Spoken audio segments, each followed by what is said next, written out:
I'm Hennepin County Attorney Mary Moriarty, and we've decided to do a podcast called We Don't Have to Choose. Why that title? Well, several years ago, I heard Rachel Barco give a presentation at the University of Minnesota, and she said that if the criminal legal system was a private corporation, it would have been bankrupt years ago. And that got me to thinking, why?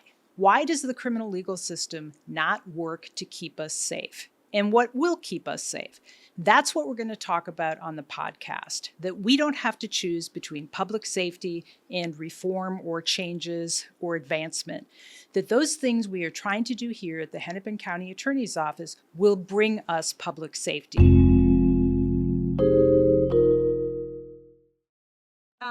So welcome to Alec Karakatsanis. I am so excited to have you on the podcast, in part because even when I was in the first chapter of your book, Propaganda, I was thinking about how much it described my about 2.5 years as Hennepin County attorney.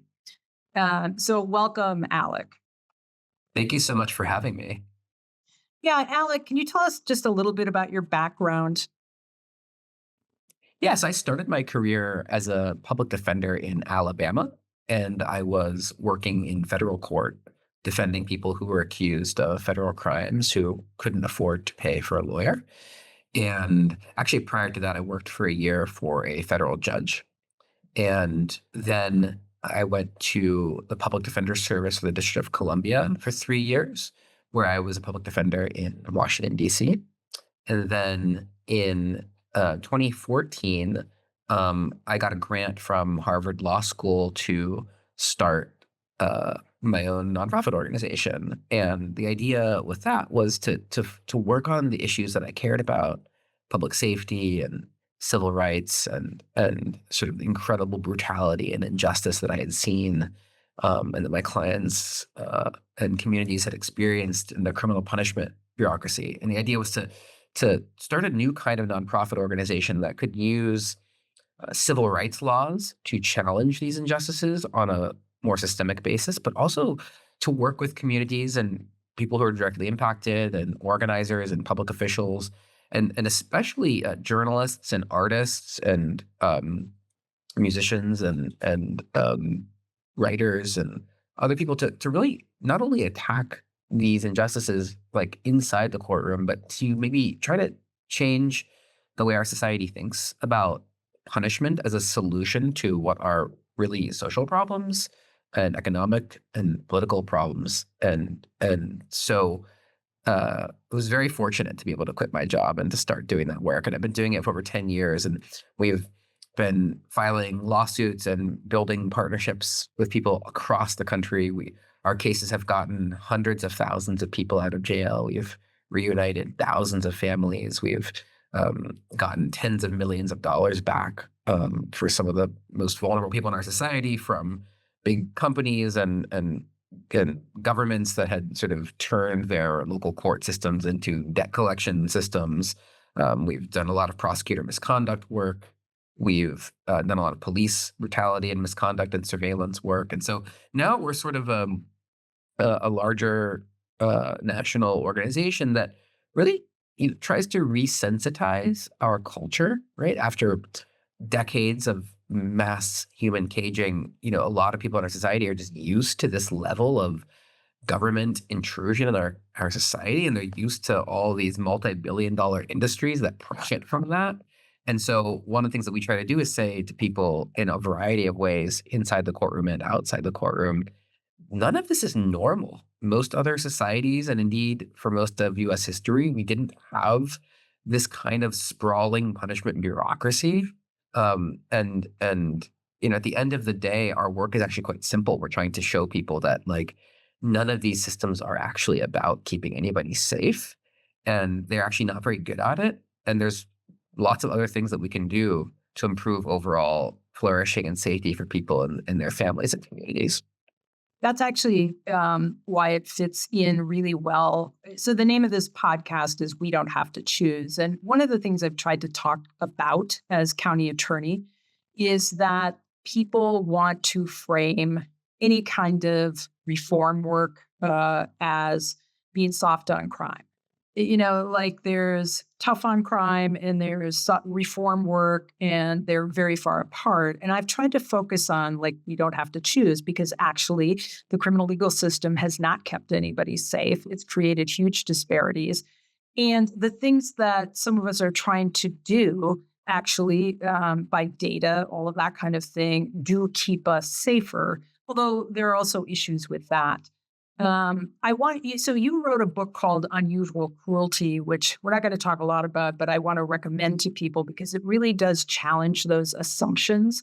There has been a lot of normalization of what we've been sold as, the criminal legal system keeps us safe. And I highly recommend Unusual Cruelty for somebody who is open to being challenged about their assumptions, and really think about, so why do we do that? So that's an excellent book.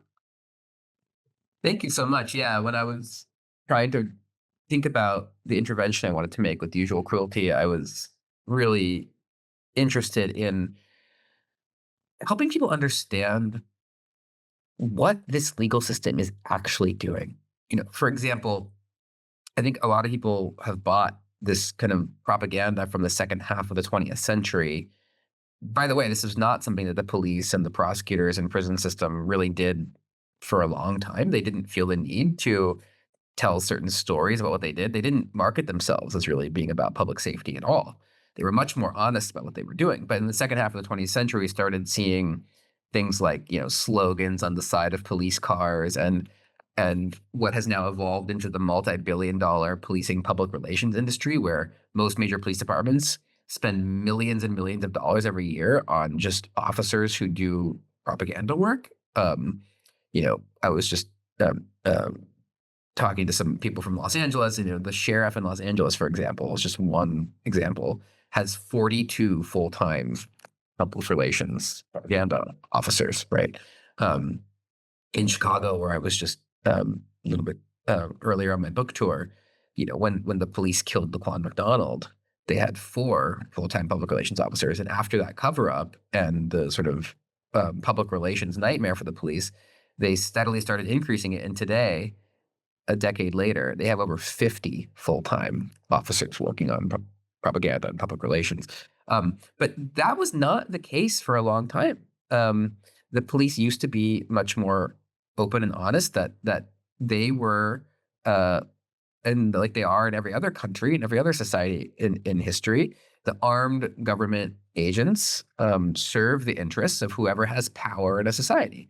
And so in societies that are really unequal, people who have a lot of money have a lot of power. And so throughout U.S. history, since police forces were originally sort of conceived in the form that we know them now, they were originally came out of patrols for enslaved people who ran away, and they also in much of the rest of the country they sort of evolved out of corporate security forces that were trying to crush striking low wage laborers. And they were really honest about that function. They were sort of the tool of the local political machine to do the bidding of people who had a lot of power and money. And then in the second half of the 20th century, they became what we call professionalized. They started seeking a lot more money, right? And they started having all these messages. And so today they call themselves, it's very important to the police. They call themselves, you probably heard this term, law enforcement, right? Now, law enforcement is a term of propaganda. A lot of prosecutors have started calling themselves, law enforcement as well. Now, this is a term that's meant to convey some kind of objectivity or neutrality, right?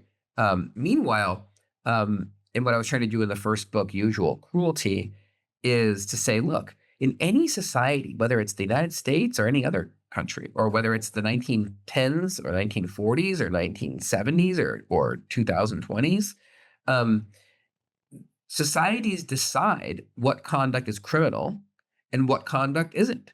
It's not neutral. So you can have a society where it's a crime to get an abortion, or it's a crime to hoard wealth. It's a crime to charge interest. It's a crime to join a union. It's a crime to refuse to join a union, right? Societies are constantly making decisions that are linked to their own sort of social, political, and cultural context. So, for example, you might think it could be a crime to sexually harass someone at work, Our society has chosen to handle that through that's called the civil system, right? Even though it causes a lot of harm, right? But then, much more importantly, is the idea that once you've determined what a crime is, the police only enforce some crimes against some people some of the time in some places. It's not like a law is violated and automatically it's enforced. This is why, for example, for the last 40 years, there have been violent drug raids by the police in poor communities, disproportionately Black communities, immigrant communities across the United States. But there's never violent drug raids at wealthy boarding schools or Yale University or J.P. Morgan investment banking parties, right? Or there could be a fight at a public school, and the police are called, and now the children are brought. That fight is processed as a quote unquote crime, and it's handled through the criminal punishment system. The child might be removed from the home and sent to one of our country's really horrific juvenile caging facilities. Whereas a fight at a private high school in town might result in a call to the parents or something like that, right? So crimes are not enforced, and then there's a ton of crimes that are just completely ignored. Yeah, can I jump in on that? Yeah. Because I think I know where you're going too. And this has been kind of a frustration that I've had. We created a worker protection unit. And the idea there would be to use all of our tools, civil and criminal, to be able to prosecute, if it seems appropriate, wage theft and those kind of economic crimes. And one of the challenges there is that if somebody feels that well, first of all, a lot of those people who are the victims of that are very vulnerable. Some of them are immigrants, but some of them, if you're the victim of wage theft, who do you actually call? Because if you call police, traditionally, they will say that's a civil thing. We don't do that. And it is true, many of the police departments just don't investigate that. They wouldn't know how to respond.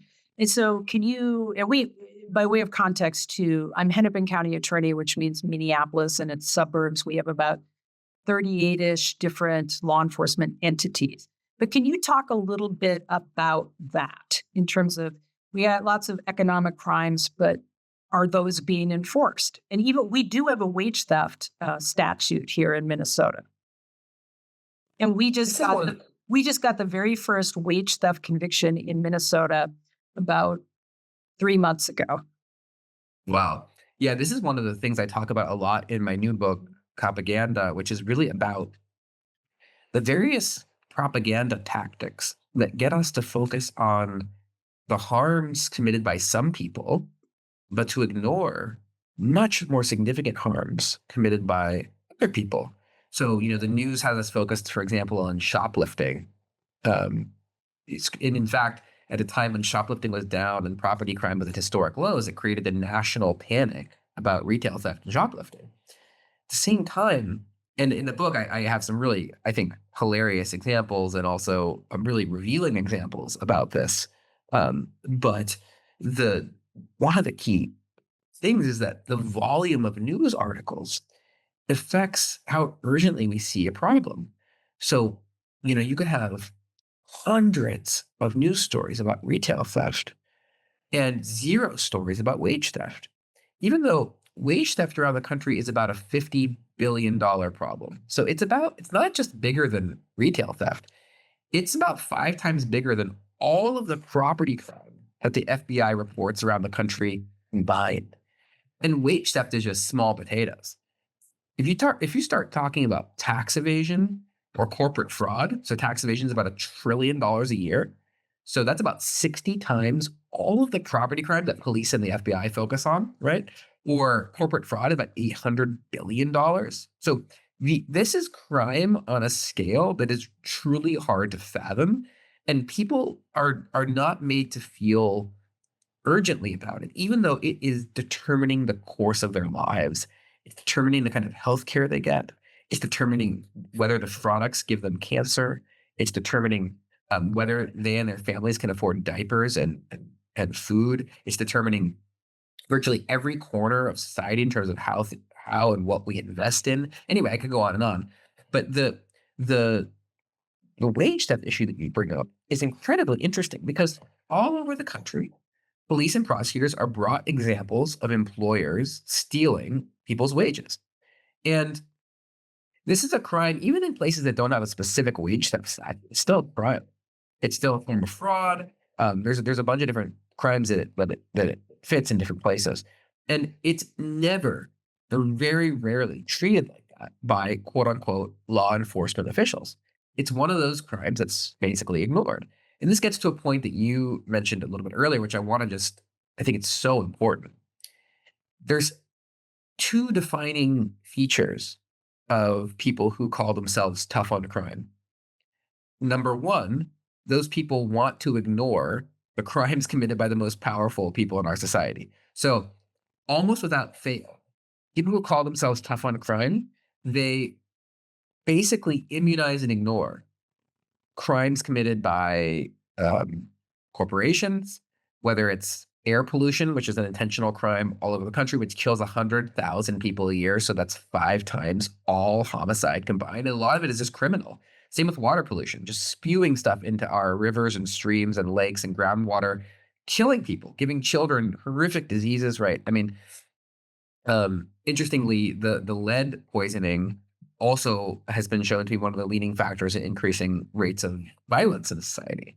So it's actually affecting police reported crime too. But the people who are tough on crime want to actually not regulate any of those things, not prosecute any of those things. They actually they remove the positions of any investigators who are even looking into that, right? And then they immunize them, and those prosecutors' offices don't go after those things. They are actually, using their own terminology, they're soft on crime committed by powerful people. And so the first feature of these people is they want to ruthlessly crush the most vulnerable people in our society through low-level, high-volume prosecution and arresting and whatever, right? But they want to immunize the conduct of the most powerful people in our society. It's why throughout the tough on crime era, there were literally hundreds of thousands of rape kits all over the country that police and prosecutors just chose not to test. They chose not to look at sexual assault in our society in any kind of systemic way. And instead, they pursued high volume nonviolent drug crimes, right? And there are a lot of reasons for that. They made a lot more money off of that through overtime, through civil forfeiture, through federal grant funding that was contingent on the number of arrests, not the type of arrest, et cetera, et cetera. The second thing I want to say about the tough on crime people is that it's kind of like a modern flat earther movement. The policies that they're pursuing have actually been shown to increase even the narrow range of crimes that they themselves focus on. And that's because the things that determine how much people hurt each other in any society are not like whether the Hennepin County DA prosecutes 62% of the cases police bring them, or like the predecessor, prosecutes, a few percentage points more, or whatever it is. I don't know what your numbers are, but like the difference between the percentage of cases you're prosecuting or the median sentence, is it 4 years or 7 years, right? Or are there 13 officers on patrol in this neighborhood or 16? Those things that the people are constantly arguing about in the local news, that's a form of propaganda, because the difference between those is not responsible for shifts in how much people hurt each other in a society. The levels of violence and harm in any given society are much more dependent on, how much money people have. Are they poor? What are the levels of inequality? Do they have jobs? Do they have access to healthcare and treatment? Do they have safe places to live? Are there after-school programs for their kids? Are there community ties, or are people isolated and alone? I can go on and on and on. I talk in the book about all these actually deep structural factors that determine how much people hurt each other. So, Alec, let's jump into, we have been talking about a little bit, but propaganda. And off the top of my head, so you were talking about retail theft, and I remember the video coming out of San Francisco that was played over and over and over. Like, I think it was a Walgreens And you would have thought that retail theft, and it was characterized by the media, retail theft, out of control. Therefore, there were a lot of things that therefore need to happen.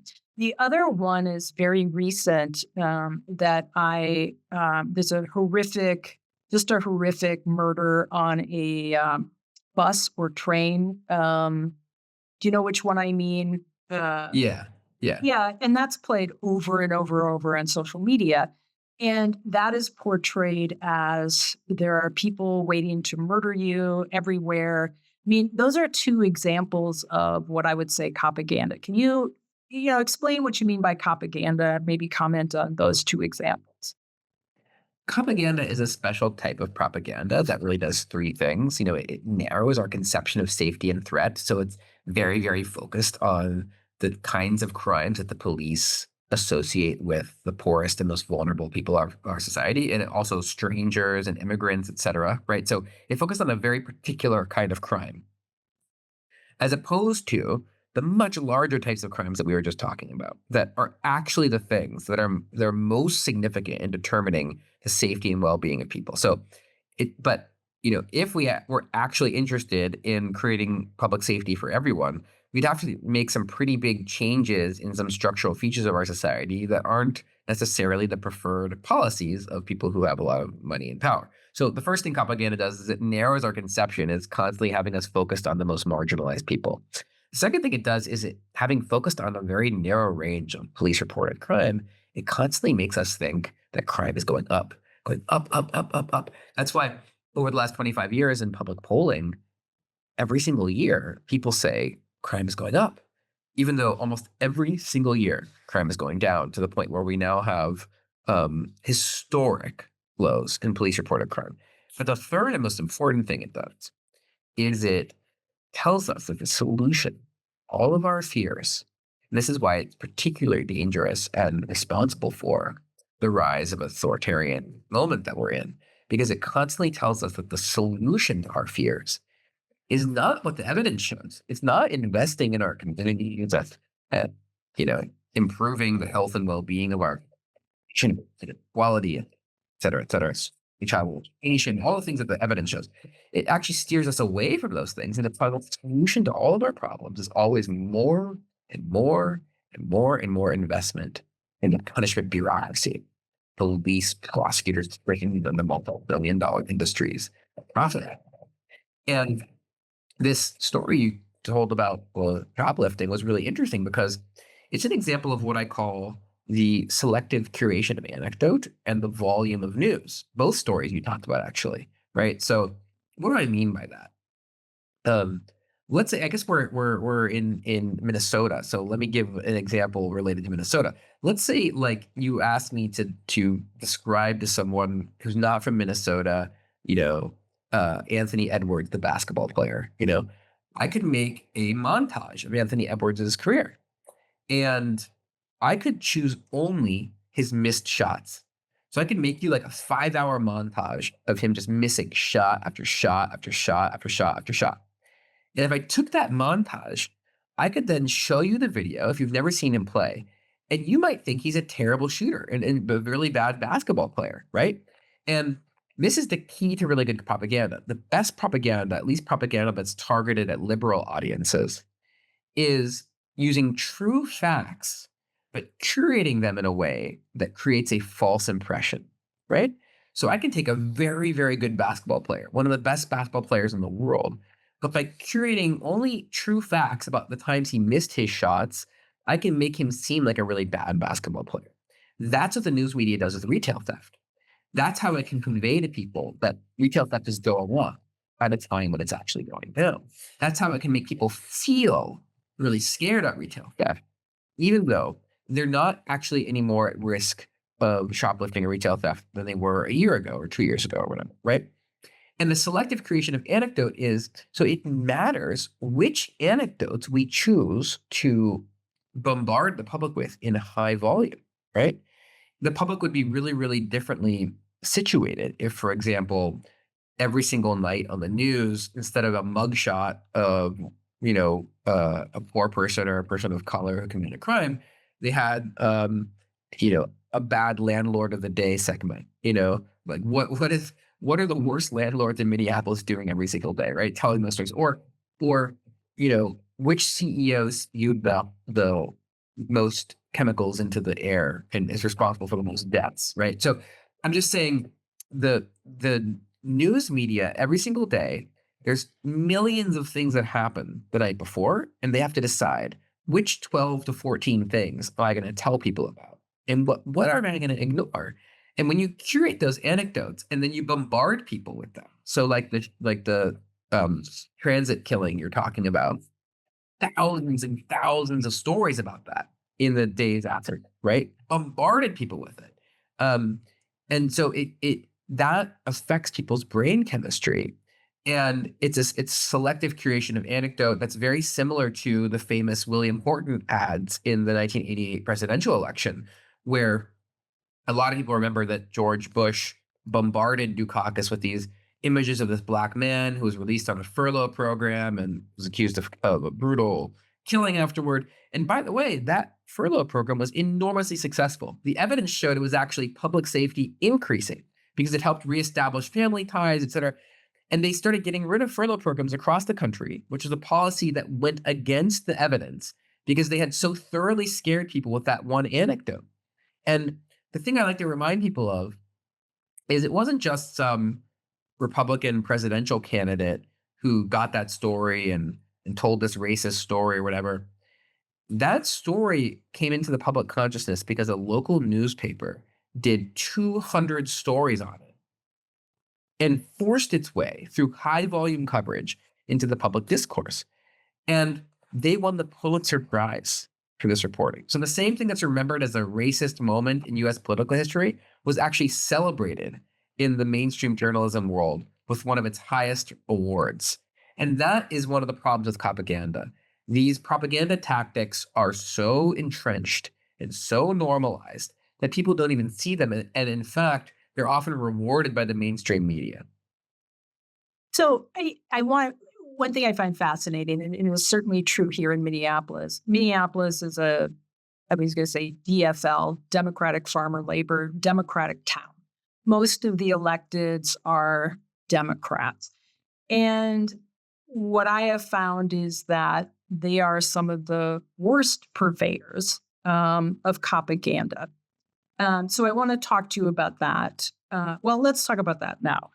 It's a bipartisan problem, if you want to put it that way. Can you talk about that a little bit more? I know you talk about it in your book.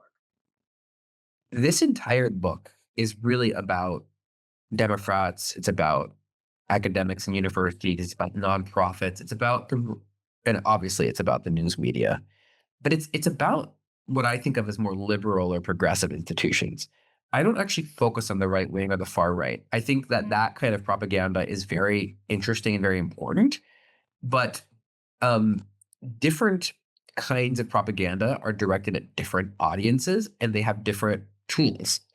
And so I'm focused in this book, and what I try to give people is the tools to have these conversations within the broad spectrum of the mainstream left, or center and left, right?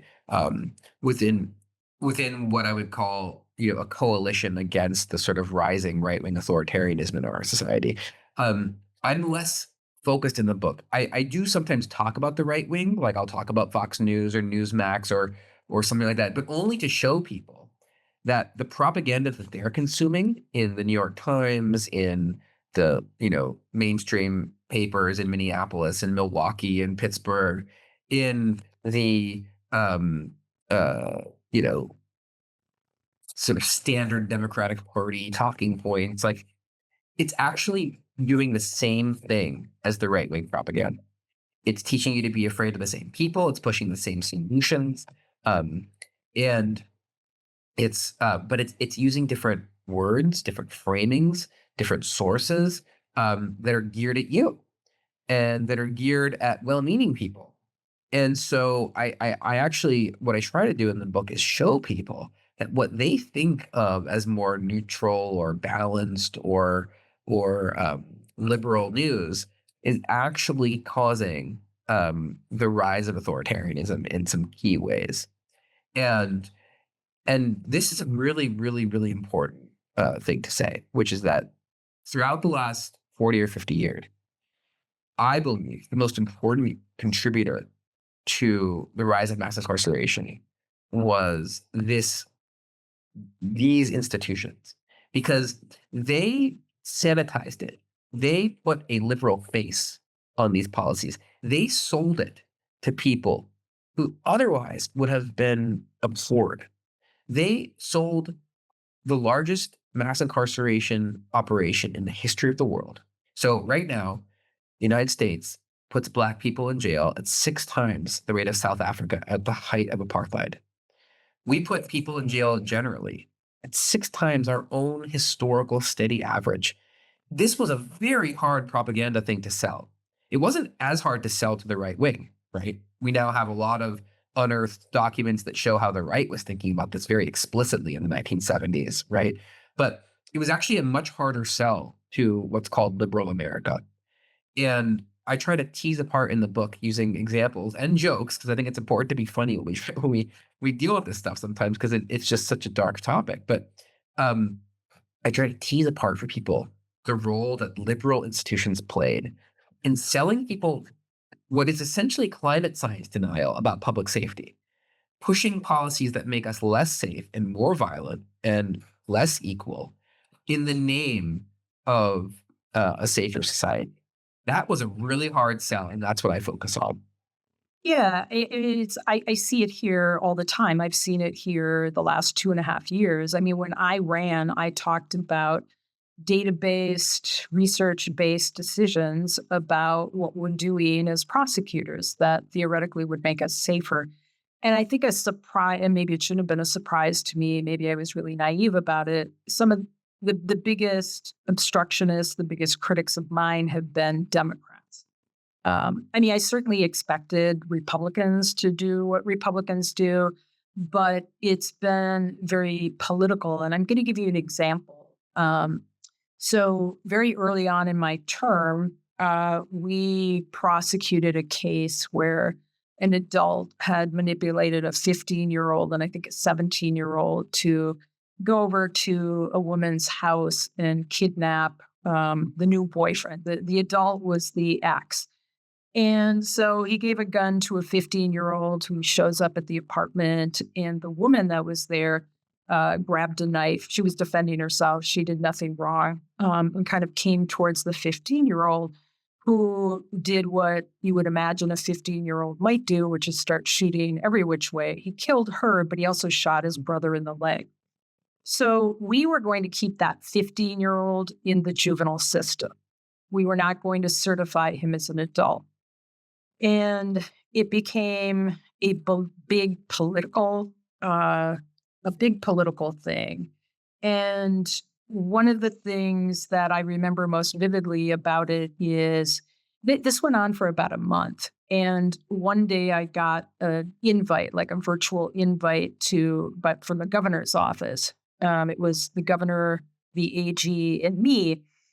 And one of the first things the governor said to me was that this was getting to be like George Floyd. It might be on CNN. And I had this, like, I thought it would, you know how you think somebody is making a joke kind of, and you start to laugh, but then you realize they're serious. Had that kind of reaction because I was just floored that the governor would say that this particular situation, that he would even compare it to Derek Chauvin or George Floyd. Ultimately, the governor did take the case away from us and give it to the AG, but it was all for political reasons. It had nothing to do, nobody knew anything. He didn't know anything about the 15-year-old, didn't care anything about the 15-year-old. It was all for political appearances. And of course, as you know, sending 15-year-olds to adult prison is extremely damaging to that individual. It makes it much more likely that when they come out, and they will come out, be more of a danger to the public. And so I wonder what your thoughts are about that. Time after time, in city after city all over this country, Democratic Party officials are pursuing flat earther climate science denial type strategies on public safety. And they think that they're doing this because they have to look tough on crime. But what they don't understand is really twofold. Number one, it's a really bad political strategy because if you create an electorate that is so afraid and starts believing the things you tell it, right? The electorate will eventually start believing these lies if everyone is telling them that more punishment is going to keep them safe. They're actually going to much more significantly support the real deal, the real authoritarian, because the kind of um, you know path that a lot of these Democratic elected officials are trying to walk by like scaring the bejesus out of people and blaming poor people and immigrants and strangers and ignoring the real causes of violence, interpersonal harm, et cetera, and going against the evidence, but then saying, oh, but we should be a little bit, like, you know, maybe these children should get 50 years in prison and instead of life. That kind of politics is not an inspiring political message for anyone. It doesn't energize a base. It's not true. And so it's actually a very, very difficult set of lies on which to build an effective political movement. I could give many, many, many other examples. But in general, if you convince people of certain lies and scare them a lot, they're going to support the people who they believe are the true, you know, truly zealous and effective, you know, uh, people actually with that worldview, and that's going to be the Republicans, because the Republicans are not only embracing those lies, but they're also able to say we are ruthlessly and in every way crushing the most vulnerable people in our society, and we want to create this. That's our sort of our brand. The second thing I want to say is it's deeply damaging to the concept of truth and to the creation of a kind of critical thinking public that we absolutely need if we're going to have a society that doesn't slip into authoritarians. We can't have a public who thinks that the way to solve its problems is through investment in surveillance, in the militarization of police, in prisons for everyone, including teenagers. In like those kinds of interventions are extraordinarily limited. And the evidence from around the world and US history is unbelievably clear. Those things do not, in the short, medium, or long term, make anybody safer. So it's a losing strategy in every sense, and it's also helping to create, in the short, medium, and long term, an electorate that is a base that is much harder for progressives to actually win with, right? Because you've scared people and you've lied to them on what the solutions are to their fears. So these are the moments when you actually need the courage to say, you know what, this is a horrific situation, but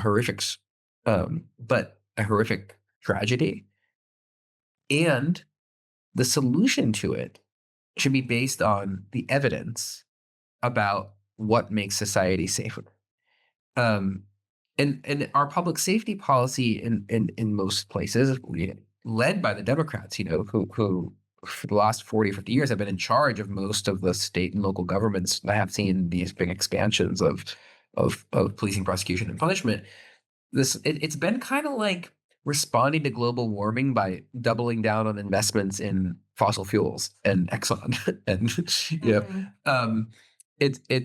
it's contrary to everything that we know about the evidence for what do you do when a child harms someone?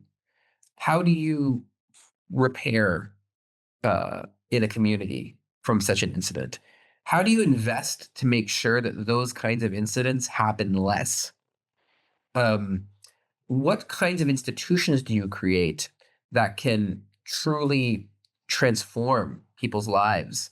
And confining a child for decades into a cell where they'll be tortured in solitary confinement, very high chance of sexual and physical assault and abuse, separation from family and loved ones. It's really not the way to create a world where children or adults are doing that kind of thing less. And so, if you're a political party that's not willing to say those things, not only are a lot of people just not going to be excited about you and organizing for you and building a political movement for you, but the kind of population that you're helping to create is the kind of population that's ultimately not going to vote for you anyway. Yeah, I wanted to talk about the media's role in that particular case and just in general. There were many, many, many articles, front page stories, and they were pretty much framed as me talking about adolescent brain development and then a family that was mad at me because of what I was proposing to do. And I remember even talking to the reporter, saying, I think reporters, journalists have an obligation to talk to experts, talk about all the things that you just talked about there, instead of creating story after story that just frames it as a family's really upset. And then I'm talking about adolescent brain development. Yeah, I mean, the media. This is one of the reasons I really wrote the book, right? There's a really important sense in which the news media will changes how we all think by how it frames stories and by what context it includes and what context it doesn't include. So you can write a story about this and you can include um, background about the child's life, background about what happened in the incident, or you can exclude all of that. You can include experts about brain development. You can include experts about the evidence about of does it help or hurt public safety in general to put children in adult prison. There's lots of evidence about this. There are experts who study it. But you can also write the story by suggesting that the uh, quote unquote tough on crime approach of just throwing this child into the adult prison system is going to be the way to reduce the number of these incidents in society. You can leave people with that impression.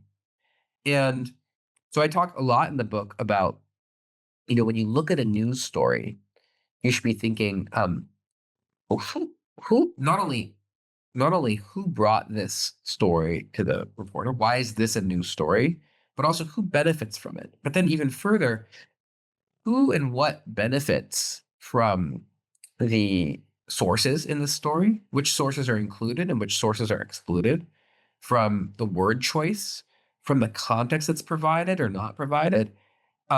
What kind of reader is created by such a story?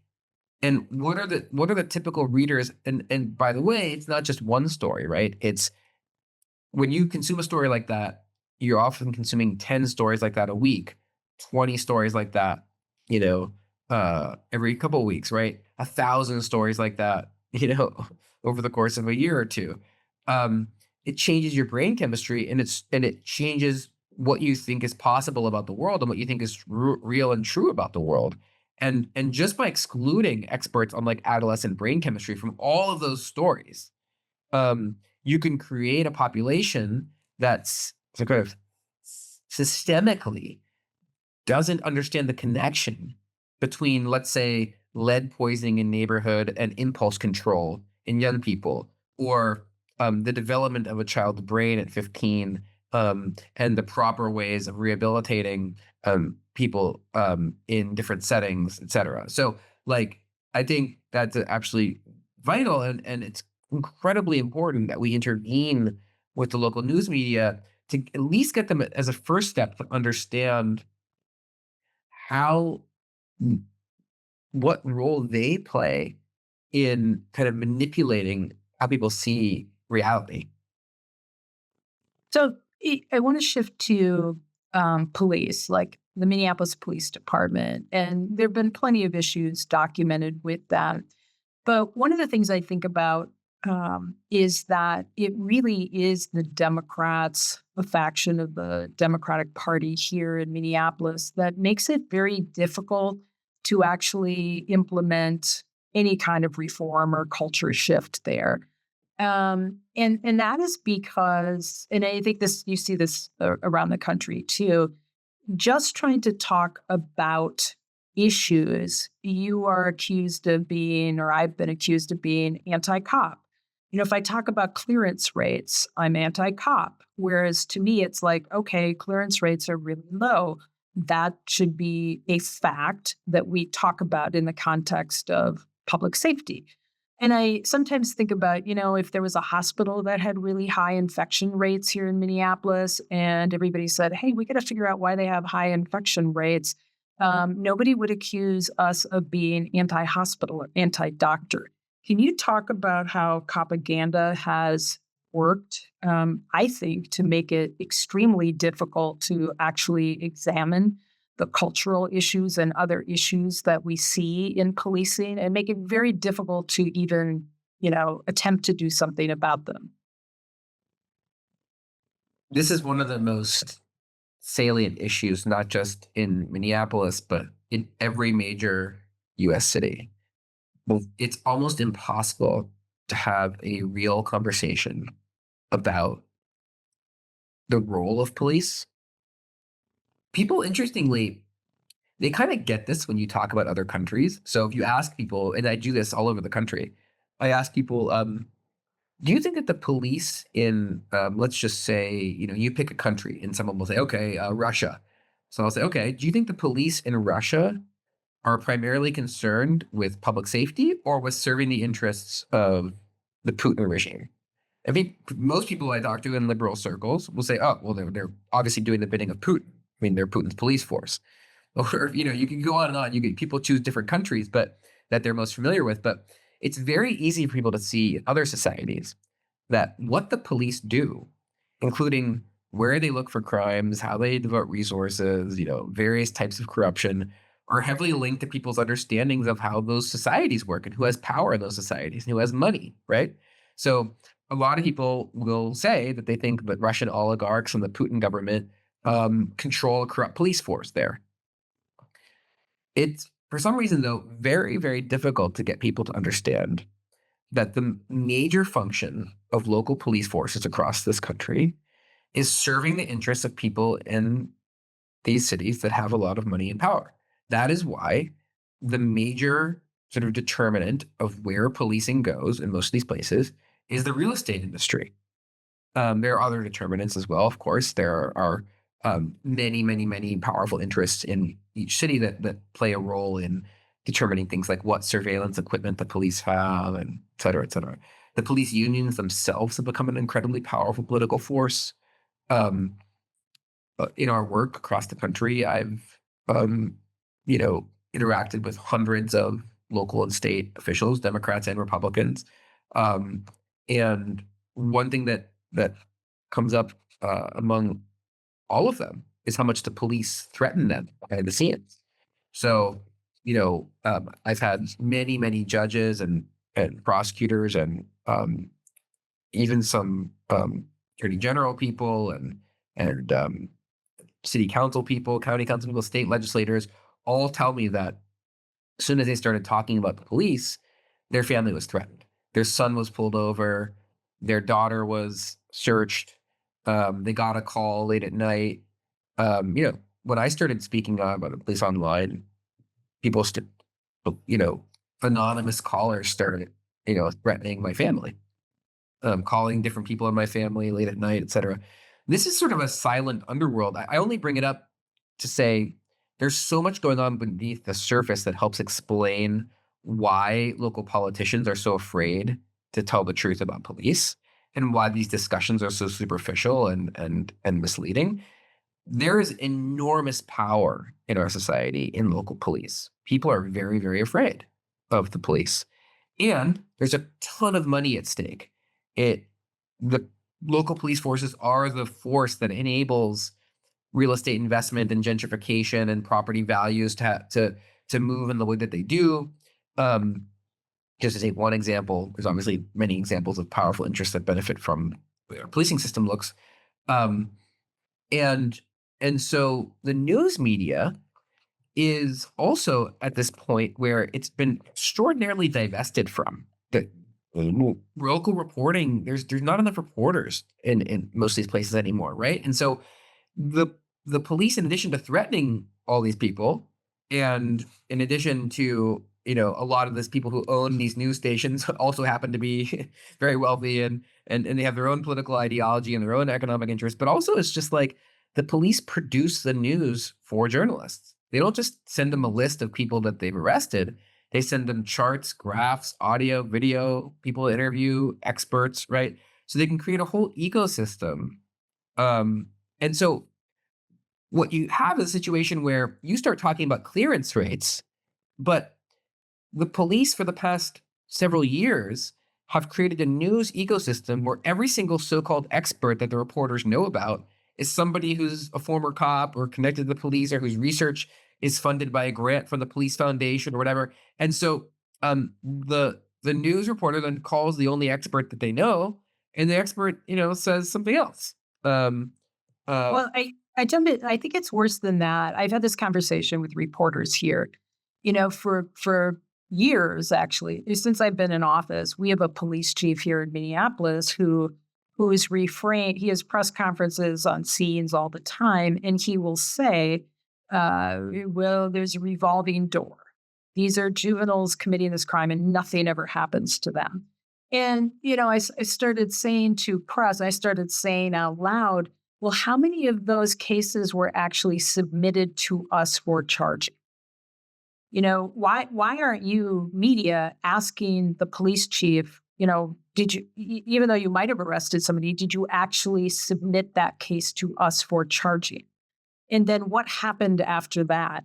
But it seems very rare that media tries to hold the chief accountable for claims that he makes, which simply aren't true. And I see that as a big problem as well. They simply, report what he says, and they don't inquire as to whether there's any basis in fact for that. Letting people in power just say stuff that is often false is one of the biggest defining features of our current media ecosystem. And in the last chapter of the book, I actually have a list of questions that you can ask your local police chief. And they're questions that any journalist can ask, any city council person can ask, any group of public people can just write and ask these questions and demand that they be answered. And it's really striking that a defining feature of our public discourse in the society is lying by public officials, and the news media either going along with the lie, just reporting the lie with no context. We have a situation where basically what's going on is public officials are saying things like, tobacco doesn't cause cancer, or there is no global warming, right? Or we need more police and that's going to make us safer, right? And nobody is actually following up with, well, wait a second, what is that based on? What about XYZ study? What about all these experts that are saying there's just no confrontation at all? And part of it is this thing I was talking about. In all these local jurisdictions around the country, the police have spent a tremendous amount of time, effort, and money organizing reporters, developing social relationships with them, introducing them to a small but important ball of researchers and professors who are willing to spew the police propaganda. And so I have a lot of suggestions in the book about how do we turn that around in any given community, no matter what your skills are, whether you're a prosecutor or a writer or an artist or a coder or a public defender or a retired person looking for stuff to do. Like I give advice on how do we intervene in this ecosystem where, as you say, the traditional media is simply functioning as a stenographer for the local police. And I also give you tools for how to point this out every single time it happens. And also little things like paragraphs and citations and quotes you can just kind of insert into each article that give you proper background into what the police are saying. And so, it's been really encouraging as like going around the country and talking to people about this. how many people recognize how broken our local media environment is and are actually taking steps in their own community, whether they're teachers or nurses or doctors or tenant organizers or whatever, who are actually taking steps to develop their own interventions in their local media ecosystem. Yeah, and I think that that advice is really helpful. I was actually thinking back to you were talking about business developers, and I was thinking about, we've had the same mayor for 8 years. He's running for another term, and people who support him have been very invested in scaring us about crime in downtown Minneapolis.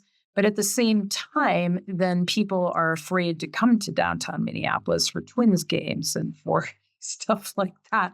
So then they've had to urge people to come back downtown. It's safe, it's okay. And it's just been kind of this ping pong. Where is the reporting about the fact that a lot of the fear of downtown, as opposed to the reality, but the fear has been created by people with a lot of money, people who support the mayor.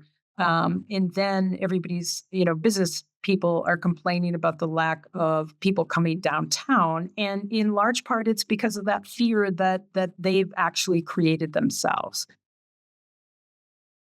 One of the interesting things, if you study that kind of reporting and that rhetoric in that fear-based reporting and the articles about crime and disorder and unhoused people, they actually are not correlated with actual facts. So they don't rise and fall on the number of crimes or arrests or anything like that. They're actually much more correlated with political and economic events. So the ebb and flow of news stories about this stuff is linked to things like elections or votes in city council or approvals of certain economic development projects, et cetera. And that's one of the most revealing things about our local news. It's not driven by reality. So the number of stories about shoplifting actually is not connected to how much shoplifting is going on. Mhm. And we now know that, the big retail theft epidemic, for example, of the last few years was actually linked to political and economic battles and not uh, fluctuations in actual instances of retail theft. The same thing is going on with all of that discussion, in Minneapolis. And also, I'll just leave you with this: like the there are a lot of people in our society um, who benefit when people are afraid, because when people are afraid, they're much more likely to agree to surveillance, which is very profitable. They're much more likely to agree to authoritarian control. They're much more likely to be unable to think critically. And that benefits people who have power. That's why across societies throughout world history, rulers, whether they're kings or so-called democratic governments, people in power and people who have a lot of money within those systems and a lot of influence, they benefit when most of society is afraid. And so, yeah, it should be shocking to us that police reported crime is at historic lows and it's been going down every single year by decades, and that in spite of that, um, there is a person in the White House who is claiming that we need to militarize um, uh, uh, National Guard units and send the military into cities across the country to attack crime. That is only possible not because of all this right wing propaganda, but that's only possible because the rest of society, mainstream news, Democratic Party politicians, that they have all sowed the seeds of this by creating an irrational fear of only certain kinds of crime and creating a horrific fear in most people's minds about poor people, people of color, immigrants, etc., strangers, right? We have created a very fearful society, and there are a lot of people who benefit from it. And so you have to be understanding that connection. Fear sells. And and Democrats and MSNBC and the New York Times and your local newspaper, which is you think you read because it's not, a right-wing rag, right? They are doing just as much, if not more, because they are targeting with their propaganda a different audience, an audience who otherwise would want society to look very, very different, much more equal, with investments in things that help people flourish rather than investments that help immiserate people and create pain and isolation and punishment. And that's what I really try to do in the book is walk people through with lots of examples and analysis. It's hard to get into the depth that is required to really change people's minds in, a short interview like this. But I do hope people will take a look at the book. As with everything that I write, all of the royalties are donated to charity, in this case, to a charity that works with unhoused people to fight against police surveillance and brutality. And it's really my goal to get these ideas out there. And that's why we also have free copies for teachers and students and free copies for people in prison. And so, I encourage you to buy a book if you can, because it helps us support the rest of the work. But also, the idea is to spread these ideas and at least getting people thinking more critically when they read the news. Yeah, it's an outstanding book. I think it should be must read for anybody, actually everybody. So thank you for writing the book. I just wanted to end it on another note here. You are a cat person. Is that correct? I do love me a cat. How many cats Essentially do you every have? cat. What? I actually am not able to have any cats anymore because I travel so much. Oh, sure. So what I end up doing is I end up cat sitting a lot when I am in town. And then I choose which friends I stay with around the country on the basis of how many cats they have in their house. But I don't have any cats that live with me anymore because I'm not around enough in this stretch of my life. How many cats do you have? 3. Oh, jealous. Yeah, I actually have people who work here, friends of mine who don't like cats, which I don't understand at all. That's Yeah. You know, the original draft of this book had a lot of cat photos in it, and I used different facial expressions by cats to throw shade on different journalists and professors and things like that. And the publisher said it was too expensive to print all these cat photos, so they removed all the cat photos from the book. So unfortunately, there's no cat photos in this book anymore, but it is written with a lot of love for cats. It is. I could tell that, and I'm disappointed. Perhaps at some point you could share the cat pictures that you were going to have in it. Absolutely. Thanks, Alec, for your time. Thank you so much, Mary.